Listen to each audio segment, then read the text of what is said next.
ஒரு மாம்பழம் எவ்வளவு இனிப்பா இருக்குன்னு எப்படி தெரிஞ்சுக்கிறது? வாயில போட்டு சாப்பிட்டு பார்த்துட்டு மட்டும் சொல்லிற முடியுமா என்ன? முடியாது. நம்ம கடையில வாங்குற மாம்பழங்கள் இனிப்பே இல்லாம சப்புன்னு இருக்கு. அதே மாரி நெறைய இப்போ ஆர்கானிக் மாம்பழங்கள்னு கிளைம் பண்ணிட்டே இருக்காங்க. ஒரு மாம்பழம் ஆர்கானிக்கா இருந்தா மட்டும் போதுமா?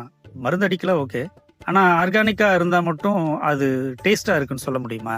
அப்படியே சர்டிஃபைட் ஆர்கானிக்கா இருந்தாலும், அது அங்க தான் விளைஞ்சது அப்படிங்கிறதுக்கான ட்ரேசபிலிட்டி இருக்கா? இந்த மாரி நெறைய கேள்விகளும், சந்தேகங்களும் இருக்கு. ஃபுட் ரிலேட்டடா நெறைய சந்தேகங்கள் இப்ப மக்களுக்கு வர ஆரம்பிச்சிருச்சு. எதையுமே சும்மா வீடியோல கிளைமா மட்டும் சொன்னா பத்தாது. அதுக்கான அறிவியல் ஆதாரங்களும் வேணும்.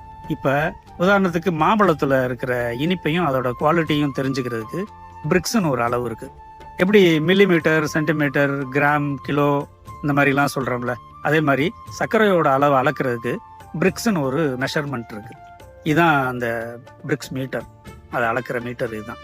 இத வந்து ரிஃப்ராக்டோமீட்டர்ன்னு சொல்லுவாங்க. இந்த ரிஃப்ராக்டோமீட்டரை வச்சு நம்ம மாம்பழத்துல இருக்கிற இனிப்பு எவ்வளவு இருக்குன்னு பார்ப்போம். இந்த பிரிக்ஸ் மீட்டர் பழத்துல கரைஞ்சு இருக்கிற natural sugars, minerals, amino acids மாதிரியான விஷயங்களை சொல்லுது.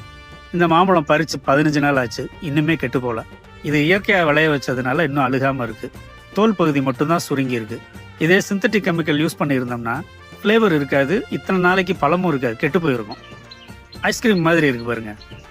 இமாம் பசந்தோட ஸ்பெஷலே அதோட பட்டரி டெக்ஸ்டரும் அரோமேட்டிக் ஃப்ளேவரும் தான். உள்ள எவ்வளவு சாறு இருக்குன்னு பாருங்க. பொதுவாக சந்தையில் கிடைக்கிற மாம்பழங்களோட பிரிக்ஸ் வேல்யூ 14லேருந்து 20 வரைக்கும் இருக்கும். ஆனால் நம்ம அகனி பண்ணையில் விளைஞ்ச இந்த இமாம் பசந்தோட பிரிக்ஸ் வேல்யூ பாருங்க 23.5. அதாவது இந்த பழம் மரத்தில் முழுமையாக பழுத்து அதை நல்லா விளைஞ்சு இயற்கையான அந்த சர்க்கரை சுவை முழுமையாக உருவாயிருக்குன்னு அர்த்தம்.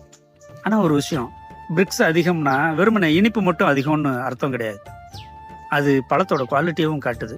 அதனால தான் இமாம் பசந்த் உலகத்திலேயே சிறந்த சுவையுள்ள மாம்பழங்கள்ல ஒன்றா கருதப்படுது. யார் சார் சொன்னா? நான் தான் சார் சொல்கிறேன்.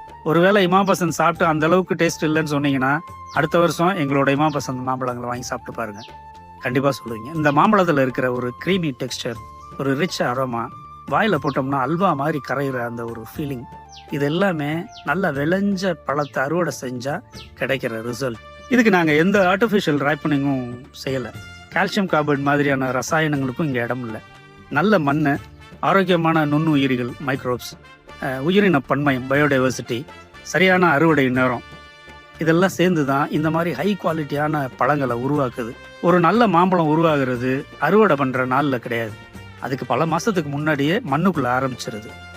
அதனால தான் நாங்கள் பழங்களை கொடுக்குற மரங்களை மட்டும் கவனித்து பார்க்கறது இல்லை. மரங்களை வளர்க்குறதுக்கு காரணமான மண்ணை வளப்படுத்துகிற வேலையை செய்யணும்.